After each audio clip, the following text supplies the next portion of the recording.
precedentes e independentes. Então, para vocês entenderem qual que é a diferença disso, eu vou fazer o seguinte, eu montei aqui uma basezinha e eu coloquei uma explicação aqui que eu espero que fique claro, né?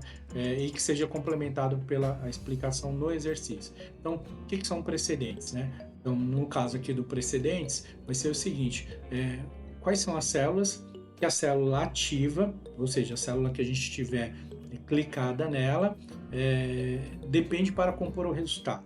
Então, vamos ver primeiro o precedente, depois a gente vê o dependente. Então, vamos lá. Então, primeira observação para a gente usar o precedente e o dependente é ter uma forma. Então, o pré-requisito necessário e obrigatório é que na função que eu esteja marcando, ela tem uma forma.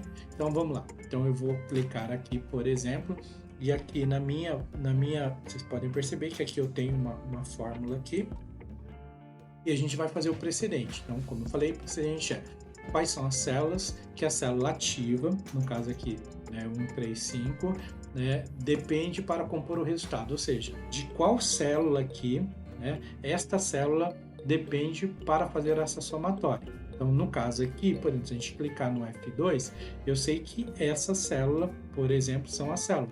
Mas se a minha planilha fosse muito maior, como eu falei, já ficaria um pouco mais difícil, a gente entender a planilha como um todo, porque ela tem a função, a opção direta e para a opção indireta. Então, novamente, eu preciso clicar numa célula, tem uma função, e aqui eu quero saber quem são os precedentes, ou seja, quais são as células que são necessárias para compor este valor aqui. Então, novamente, no F5 especial, a gente vai clicar aqui em precedentes.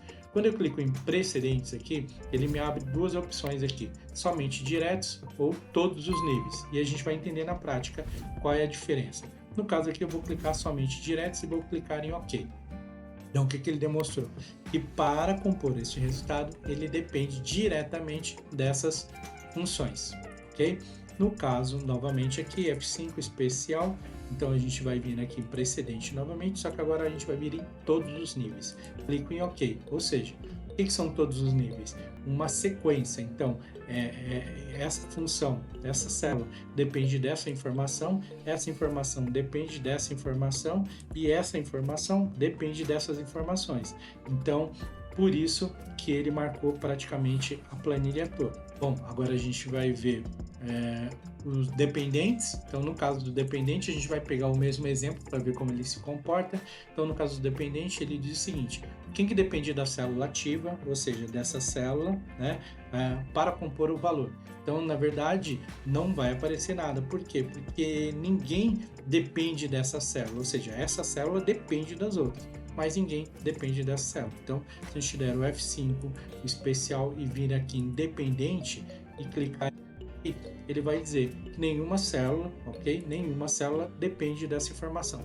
Se a gente fizer isso com uma célula do meio, por exemplo, e fizer a mesma coisa, e clicar em especial e vir aqui e clicar em dependentes e clicar em OK, o que ele vai dizer? Que a célula 135, ela depende dessa célula para compor o valor. É uma maneira diferente de poder identificar qual é a célula, que é dependente, ou seja, a célula 1,3 é a célula E5, ela depende deste valor para ela poder compor, ok?